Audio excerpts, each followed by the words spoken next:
guys, naglilinis ako ngayon sa kwarto ni Juju kasi storage to. Ngayon gagawin na namin room niya.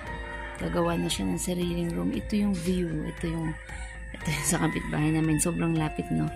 And then, yung neighbor namin, ayan man, oh, meron silang swimming pool. Ayan yung view. Yung swimming pool. Tapos, yung kakit arena, ayun yung nakita nyo dyan yun. Ayan yung makikita dito sa bintana ng kwarto ni Juju. Tapos, ayun na yung kalsada. Ayun yung kapitbahay. Sobrang kalapit.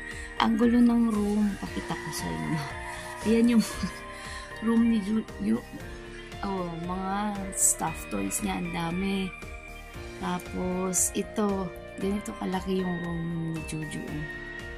Ganyan. Ito ang gulo-gulo yan. Nag-aayos ako. Hindi pa tapos. O mga box. Puro mga toys yung nasa box na yan. Ang dami. O.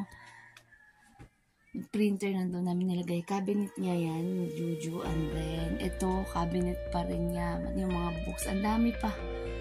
Tapos, ayan. Mga abubot. Mga bedsheet namin. Mga pundak. Kung ano-ano dyan. Mga abubot. Ganyan lang kalaki yung room, paikot. Malaki siya, guys. Guys, actually, malaki. Dito ako sa pintuan para makita niyo. Eto. Yan. Ito yung pintuan, diba? Pagpasok mo, yan yun. Ganon. Yung bintana. Yan. Malaki ang room niya.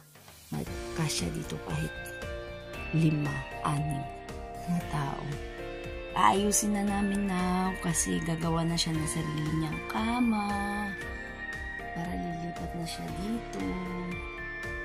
Hopefully before mag-end this year makalipat na siya or next year kasi i-decorate pa namin yung wall. Gusto daw niya yung may Disney princesses na design yung wall or mga cartoon characters na favorite niya.